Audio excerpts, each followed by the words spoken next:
Ok, amigos, voltamos aqui com o nosso segundo bloco.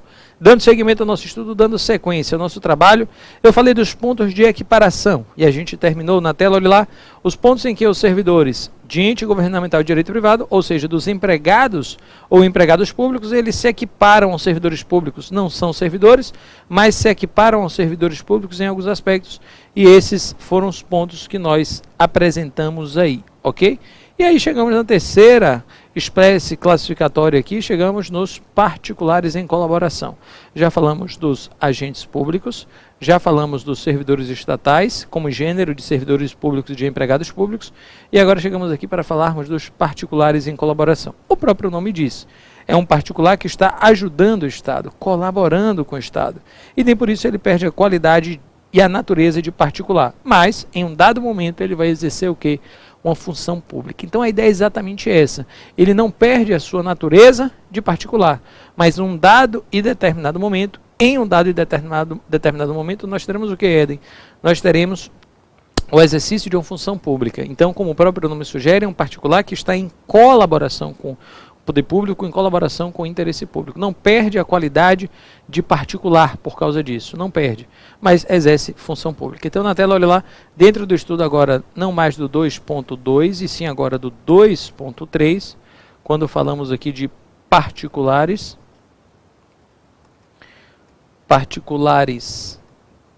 em colaboração. Particulares em colaboração, nós temos o que, Éden? De cara, na linha A, nós temos aí aqueles que são requisitados. São exemplos de agentes públicos, professor? São. Não, são agentes políticos, porque não ocupam cargos de alto comando e de autodireção. Mas são agentes públicos, porque você lembra que o conceito de agentes públicos que nós apresentamos, é o conceito correto da doutrina, é que agente público é todo aquele que, ainda que transitoriamente sem remuneração, exerça uma função pública. Aquele que, ainda que transitoriamente sem remuneração, exerce função pública, sem sombra de dúvidas, é um agente público. Então, na tela, a primeira pessoa que aparece aí são os requisitados, são as primeiras pessoas, são aqueles que participam porque são obrigados, eles são convocados para isso. É o que está no serviço militar obrigatório, é o conscrito no serviço militar obrigatório, como eu já havia dito, é o mesário no dia de eleição, é o jurado no tribunal do júri, é mesário em dia de eleição, é jurado no tribunal do júri, é conscrito no serviço militar obrigatório. Se ele vai, com certeza, prestar alguma função pública, exercer alguma função pública, ele tem que ser agente público. Mas, para ser agente público, ele tem que se enquadrar em algumas das classificações. Sendo agente público, naturalmente, ele tem que se enquadrar em algumas das classificações. E aqui nós temos, naturalmente, observe a classificação daqueles que são os requisitados, ok? Aqueles vão porque são obrigados, porque são convocados. Do outro lado, nós temos aí os voluntários. Do outro lado, nós temos aí os voluntários. E em relação aos voluntários, o que nós temos, meus amigos? São aqueles chamados de esponte própria, ou que vão por espontânea, ou que vão por espontânea vontade, ou que vão por espontânea vontade, esponte própria, ou que vão por espontânea vontade. L. Lopes chamava essa categoria de agentes honoríficos, e, por exemplo, a Fundação Carlos Chagas continua utilizando essa expressão, muito embora não seja a expressão mais comum recentemente. O Eli, ele falava em agentes honoríficos para dirigentes de conselho de classe, como presidente de CREA, de CRM, ou seja, eles vão por eleição, mas vão de forma voluntária, ok? Então, aqueles que vão voluntário como dirigentes de conselhos de classe, são aqueles que vão por vontade própria, são aqueles que vão por esponte própria, beleza? Na tela, observe. Além, perdão, dos requisitados e dos voluntários, também como exemplos de agentes públicos, porque prestam função pública, porém aqui na categoria de particulares em colaboração, nós temos quem, professor? Temos concessionárias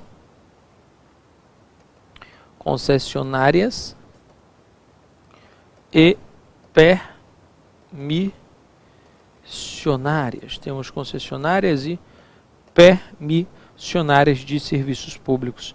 Ou seja, o motorista de um ônibus, de um carro público, são situações nas quais concessionárias e permissionárias o agente está efetivamente desempenhando uma função pública, ele está ali efetivamente prestando um serviço. Ele atua na concessionária, mas ele presta serviço público, logo, ele é um particular em colaboração. Então, eu sempre dou o exemplo, meus amigos, da responsabilidade civil do Estado. A gente acabou de estudar a responsabilidade civil do Estado e a gente viu no artigo 37, parágrafo 6º da nossa Constituição, e a gente viu no artigo 37, parágrafo 6º, o que, professor? Nós vimos lá que, em relação à responsabilidade civil, as pessoas jurídicas de direito público e as pessoas jurídicas de direito privado, que são prestadoras de serviços públicos, as pessoas de direito público e as pessoas de direito privado, que são prestadoras de serviços públicos, elas responderão pelos danos que os seus agentes, nesta qualidade, causarem a terceiros. Então, elas responderão pelos danos que os seus agentes, nessa qualidade, causarem a terceiros. Então, as pessoas de direito privado que prestam serviços públicos, elas irão responder, Éden, com certeza. As pessoas jurídicas de direito privado que são prestadoras de serviços públicos, sem dúvida, elas vão responder pelos danos que seus agentes, nessa qualidade, causarem a terceiros. Elas vão responder. E aqui eu sempre disse, o motorista de uma empresa que é concessionária de serviço público, o motorista de uma empresa que é permissionário, a empresa que é concessionária, a empresa que é permissionária, se ele causa um dano a alguém, porque ele atropelou, por exemplo, embora ele trabalhe em uma empresa que é privada, embora que ele trabalhe em uma pessoa jurídica de direito privado, ele está prestando serviço público. E se ele está prestando serviço público, ele exerce uma função pública. E se ele exerce uma função pública, ele tem o conceito de agentes políticos, ou melhor, de agentes públicos.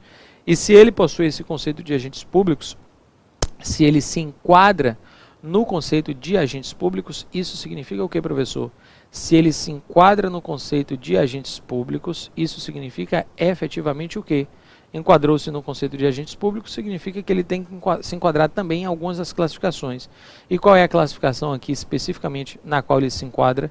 A classificação em que especificamente ele se enquadra é como particular em colaboração. Olha lá, por isso nós colocamos aqui concessionárias e permissionárias. A doutrina ainda aponta aqueles que praticam os chamados atos oficiais. Aqueles que praticam os chamados atos oficiais, ou seja, são particulares que praticam estes tipos de atos. Particular que presta serviço público, mas não por concessão, permissão, mas porque ele recebeu a titularidade direto do texto da Constituição.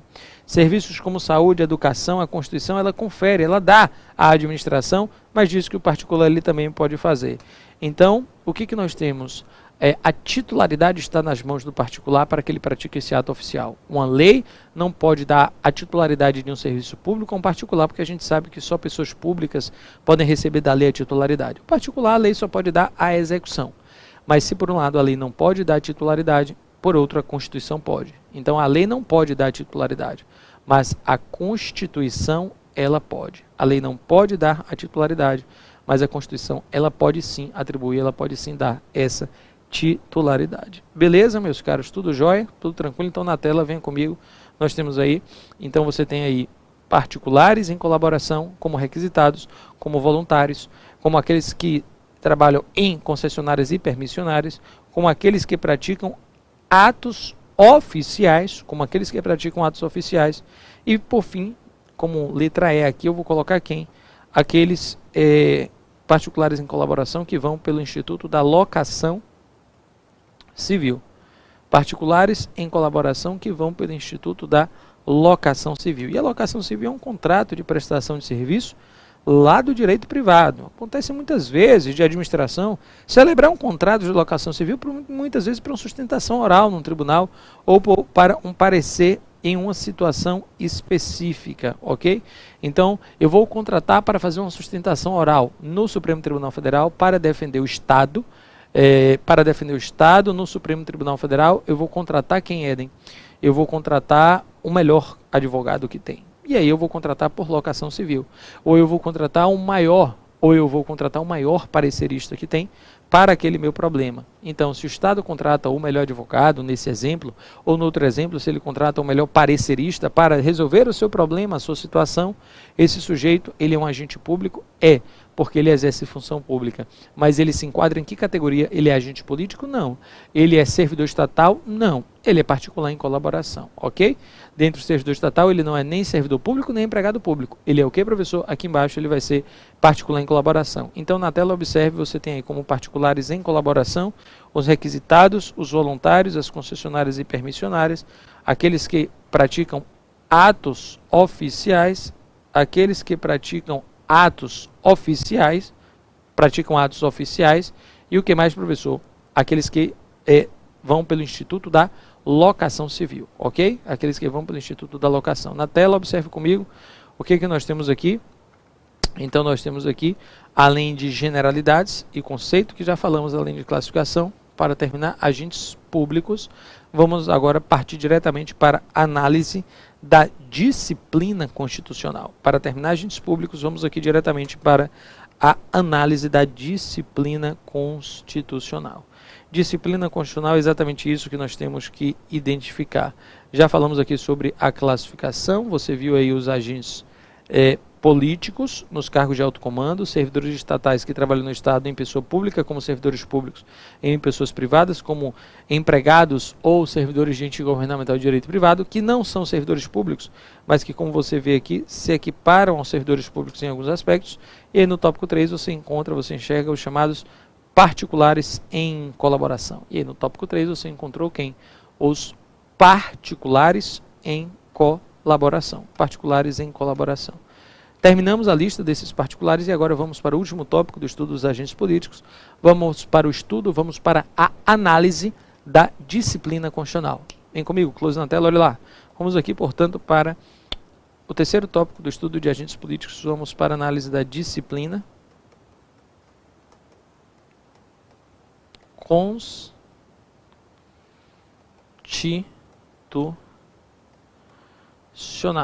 Vamos para a disciplina constitucional. Sobre a disciplina constitucional, o primeiro tópico, o 3.1 que a gente vai analisar, é a questão da acessibilidade. Sobre a disciplina constitucional, o Instituto é o Instituto da Acessibilidade. Qual é a ideia, Éden? Que no Brasil, para o serviço público, aplica-se o princípio da ampla acessibilidade. No Brasil, para o serviço público, aplica-se o princípio da ampla acessibilidade de cargos e empregos públicos. Isso pode ser extraído de onde, professor? Na tela, olha lá. Isso pode ser extraído do próprio artigo 37, inciso 1º. O inciso 1º, que diz o que, Éden? Que os cargos, empregos, ampla acessibilidade, com certeza, ela diz que os cargos, empregos e funções públicas, eles são acessíveis aos brasileiros que preenchem os requisitos estabelecidos em lei, assim como aos estrangeiros na forma da lei. Então, cargos, empregos e funções públicas são acessíveis aos brasileiros que preenchem os requisitos estabelecidos em lei, assim como aos estrangeiros na forma da lei. Assim como aos estrangeiros na forma da lei. Interessante que na redação original da Constituição Federal, no texto originário de 88, não existia essa ampla acessibilidade para brasileiros e só para estrangeiros. Em 88 era só para brasileiros. Em 88 era só para brasileiros. Era só para brasileiros, ok? Em 88 só tínhamos isso, só para brasileiros. E o que nós temos que perceber, Éden? Assim como hoje, a emenda 19 de 98, a emenda constitucional 19 de 1998, ela estendeu não só para brasileiros, como também para estrangeiros. Não só para brasileiros, como também para estrangeiros. Estrangeiros em que forma, professor? Observe, estrangeiros na forma da lei. Estrangeiros na forma da lei. Então, não só para brasileiros, como também para estrangeiros na forma da lei. E existe lei para os estrangeiros ocuparem cargos, empregos e funções públicas, professor?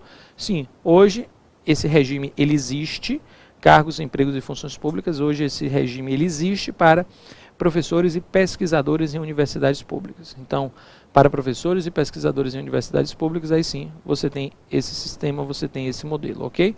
Então você tem aí com certeza o princípio da ampla acessibilidade. Olhe lá, à luz do artigo 37, inciso 1º, você tem o princípio da ampla acessibilidade, não só para brasileiros, como também para estrangeiros, na forma da lei. E aí nós temos, com certeza, para professores e pesquisadores em universidade. Mas, para alguém se tornar servidor público, qual é a regra, Eden? Nós sabemos que a porta de entrada, eu já disse, é o concurso público. Isso está, inclusive, no inciso 2, 37, inciso 1 e inciso 2. Você fecha a ampla acessibilidade. Eu já havia dito e repito que a investidura em cargo ou emprego público depende de aprovação prévia em concurso público, de provas ou de provas e títulos, de acordo com a natureza e a complexidade do cargo ou emprego, na forma prevista em lei, ressalvadas as nomeações para cargo em comissão, declarado em lei de livre nomeação e exoneração. Ressalvado na forma da lei, o que, professor? Ressalvado na forma da lei as nomeações para cargo em comissão, na forma prevista em lei, ressalvadas as nomeações para cargo em comissão, declarado em lei de livre nomeação e livre exoneração. O cargo em comissão é uma exceção ao concurso, você já percebe aí. Você percebe que a regra é a entrada no cargo em emprego público, aquela que depende da prévia aprovação em concurso. A regra é a entrada no cargo ou emprego público, aquela que depende da prévia aprovação em concurso público de provas, e títulos. Cuidado, essa é uma pergunta que cai muito nas provas. Eu posso ter concurso público só de títulos, Eden? Não. Você pode ter um concurso só de provas, ou até um concurso que seja de provas e de títulos, mas um concurso público só de títulos, esse você não pode ter, ok? Um concurso público que seja só de títulos, esse aí você não vai poder ter, ok, meus amigos? Tudo beleza? Tudo jóia? Concurso público só de títulos está fora, está descartado. Então a regra, olhe lá, com certeza, observe, dentro da ampla acessibilidade, você tem aqui a entrada pela porta da frente, que é o concurso. A entrada pela porta da frente, que é o concurso público. A entrada pela porta da frente, que é a entrada pelo concurso público. Agora, quando entramos aqui no concurso público, o que é que nós temos? Nós temos algumas exceções, que eu vou colocar aqui. Exceções constitucionais ao concurso. Exceções constitucionais ao concurso. E o que é que nós temos, professor, como exceções constitucionais ao concurso público? Nós temos aí alguns exemplos, como mandatos eletivos,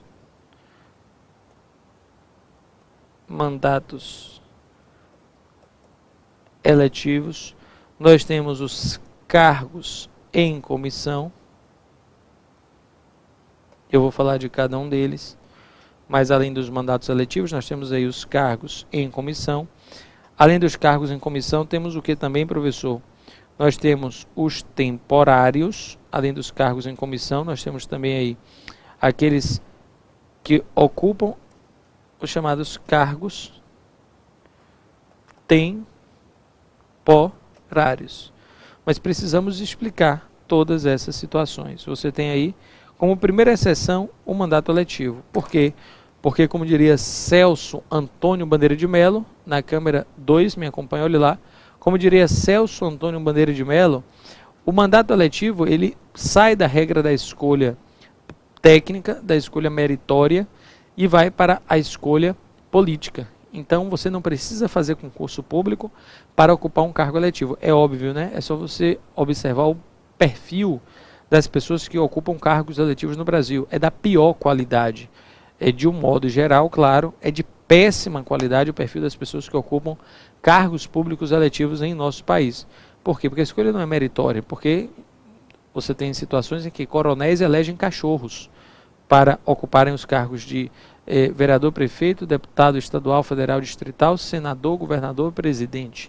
Então nós temos aí situações lamentáveis do ponto de vista dos quadros políticos brasileiros. Então, uma exceção ao concurso público de cara é o mandato eletivo, porque a escolha nesse caso não será uma escolha política, estaremos diante de uma escolha, não será uma escolha meritória, estaremos diante sim de uma escolha política. Além, na tela, olhe lá, dos mandatos de prefeito, governador, presidente, vereador, deputados e senadores, vereadores, deputados e senadores, nós temos o que, Eden? Nós temos os cargos em comissão. Então você tem, além dos mandatos eletivos, você tem os chamados cargos em comissão. E o que são os cargos em comissão?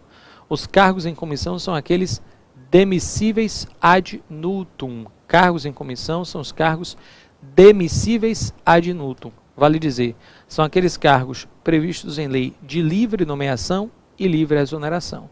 São os cargos previstos em lei de livre nomeação e livre exoneração. E o que nós temos que observar, Eden? O cargo em comissão é o cargo demissível. Se é para eu colocar, para você se situar, é o cargo demissível ad nutum, é o cargo estabelecido em lei como um cargo de livre nomeação e livre exoneração. O cargo demissível ad nutum é aquele que o sujeito dorme com e acorda sem. Por que isso, professor? Porque é o cargo. Por que é o cargo que o sujeito dorme com e acorda sem? Porque a mesma caneta que nomeia, meus amigos, vai ser a mesma caneta que exonera. A mesma caneta que nomeia vai ser a mesma caneta que exonera, ok? Então ele é um cargo demissível ad nutum. Portanto, como eu disse, um cargo de livre nomeação e livre exoneração. Beleza? Quem pode ocupar o cargo em comissão, professor? Bom, em regra, qualquer pessoa. Em regra, qualquer pessoa ocupa um cargo em comissão. Qualquer pessoa. O que diz a Constituição? Ela diz aí que as funções de confiança exercidas exclusivamente por servidores ocupantes de cargo efetivo e os cargos em comissão a serem preenchidos por servidores de carreira, nos casos, condições e percentuais mínimos previstos em lei, destinam-se apenas às atribuições de direção, chefia e assessoramento. Destinam-se apenas às atribuições de direção, chefia e assessoramento. Então, é uma redação um pouco truncada, é uma redação um pouco confusa, mas que nos dá um norte. E qual é o norte, professor? O norte aqui é perceber. O norte aqui é perceber que existe uma regra. E qual é a regra? A regra é que o cargo em comissão, observe, como regra, o cargo em comissão é aquele que pode ser ocupado por qualquer pessoa. A regra é que o cargo em comissão, ele pode ser ocupado por qualquer pessoa, mais o que? Uma ressalva. E qual é a ressalva? Ressalvados percentuais mínimos estabelecidos em lei. Ressalvados os percentuais mínimos estabelecidos em lei. Então a regra, você tem aí que cargo em comissão pode ser ocupado por qualquer pessoa, mas claro, ressalvados aqueles percentuais mínimos previstos, ressalvados aqueles percentuais mínimos estabelecidos em lei. Percentuais estabelecidos em lei. Por quê, professor? A regra é que você pode dar o cargo em comissão a qualquer pessoa. Na Câmara 2 você me acompanha. Você dá em regra a qualquer pessoa. Mas imagine que o governo muda. Imagine que sai situação e entra oposição. Imagine que a oposição que entra nunca trabalhou no serviço público, nunca chegou ao poder, chegou agora pela primeira vez. E aí, os desafetos políticos estão todos lá ocupando o cargo em comissão e você vai e exonera todo mundo. E coloca novas pessoas, que muitas vezes nunca redigiram um ofício, muitas vezes não têm um menor traquejo na condução dos elementos mais básicos de uma atividade administrativa, das questões mais elementares de uma atividade administrativa. E aí, o serviço muitas vezes fica interrompido, o serviço muitas vezes ele fica parado por conta disso. É um serviço que fica interrompido, é um serviço que muitas vezes ele fica parado por conta disso. E o que nós observamos, Eden? Neste caso, nesta situação, o que nós precisamos notar, o que nós precisamos perceber?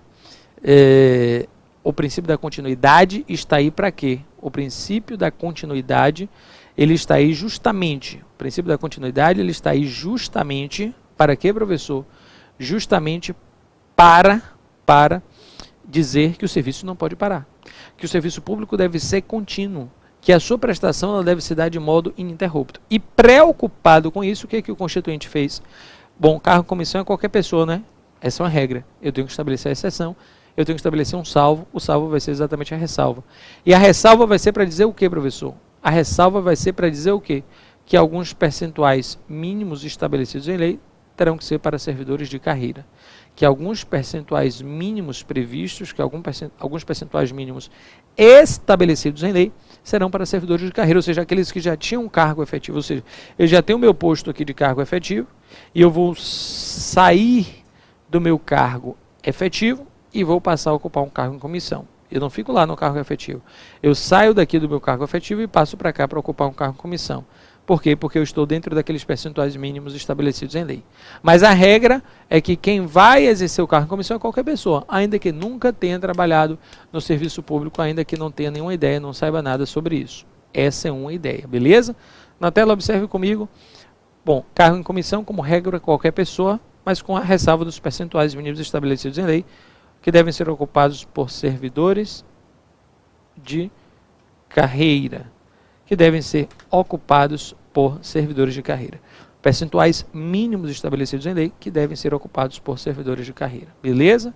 Tudo jóia? Tudo tranquilo? Além disso, nós temos o que, professor? Nós temos as funções de confiança. Qual a diferença de cargo em comissão? E o cargo em comissão é diferente. O cargo em comissão é diferente da função de confiança. O cargo em comissão é diferente da função de confiança. O que é que nós temos aqui, Éden? Sobre essa função de confiança, para exercer função de confiança, a função de confiança é só para servidores ocupantes de cargo efetivo. É só para servidores ocupantes de cargo efetivo. Função de confiança, minha gente, é somente para servidores ocupantes de cargos efetivos. A função de confiança é só para servidores ocupantes de cargo efetivo. Quem disse isso não foi eu, quem disse isso foi a Constituição, você só vai confirmar comigo. Na tela, observe, você tem aí que as funções de confiança exercidas exclusivamente por servidores ocupantes de cargo efetivo. Funções de confiança exercida exclusivamente por servidores ocupantes de cargo efetivo.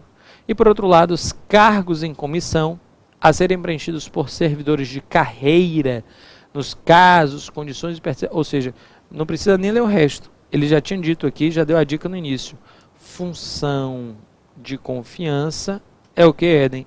É exercida exclusivamente por servidores ocupantes de cargo efetivo. Então, se a sua prova coloca uma questão dizendo as funções de confiança somente podem ser exercidas de maneira exclusiva, somente podem ser exercidas exclusivamente por servidores ocupantes de cargo efetivo. Está certo, professor? Está certo, porque é o que está escrito no inciso 5, observe comigo. Eu repito, as funções de confiança, elas somente podem ser exercidas por servidores ocupantes de cargo efetivo. Então, o que acontece na câmara 2? Acontece o seguinte, o sujeito ele está lá no seu cargo efetivo, aqui é o meu cargo efetivo, você viu que para ele ocupar um cargo em comissão nos percentuais mínimos estabelecidos em lei, ele sai do cargo efetivo e passa para o cargo em comissão. Mas, por outro lado, minha gente, isso nos percentuais mínimos previstos em lei, porque o resto é qualquer pessoa. Mas, por outro lado, o servidor que tem um cargo efetivo e que vai ter uma função de confiança, o servidor que tem cargo efetivo que vai ter uma função de confiança, e a gente sabe que só servidores ocupantes de cargo efetivo podem ter função de confiança, e nós sabemos sim que somente os servidores ocupantes de cargo efetivo podem ter função de confiança. O que nós teremos, Éden? Ele não vai sair do seu cargo e vai passar para outro lugar para exercer essa função de confiança. Ele vai continuar no cargo efetivo, mas ele vai receber o que, Éden? Vai abrir as mãos para receber mais atribuições, mais responsabilidades. Mais atribuições, mais responsabilidades. Ele continua no seu cargo efetivo, mas ele vai ter um plus nas suas atribuições. Mas ele vai ter um plus nas suas responsabilidades. E se ele vai ter um plus nas suas atribuições e um plus nas suas responsabilidades, se ele terá um plus nas suas atribuições e um plus nas suas responsabilidades, o que é que nós teremos, meus caros? Plus nas atribuições e plus nas responsabilidades, naturalmente ele também vai ter que ter um plus na sua remuneração. Mas ele continua como cargo efetivo e aí recebe um plus na atribuição, na responsabilidade e, consequentemente, na remuneração. Na tela, olhe lá, mas lembrando que só quem tem cargo efetivo pode exercer função de confiança. Já o cargo em comissão, um percentual mínimo é para quem tem cargo efetivo. é para servidor de carreira, mas o resto, na maioria, é para qualquer pessoa, porque ele é demissível ad nutum, porque é aquele cargo declarado em lei de livre nomeação e livre exoneração, beleza? É aquele cargo previsto em lei de livre nomeação e livre exoneração. Meus amigos, com isso a gente fecha. Lembrando que aqui nós estamos na tela, olhe lá, analisando a disciplina constitucional dos agentes públicos. Eu já falei de conceitos e classificação. E agora eu tenho aqui a acessibilidade. Falei da regra do concurso, que é a porta de entrada. Falei das exceções ao concurso. Falei de mandatos eletivos, cargos em comissão. E agora eu vou falar de temporário. Não agora, depois do intervalo, é rapidinho, nós voltamos já já.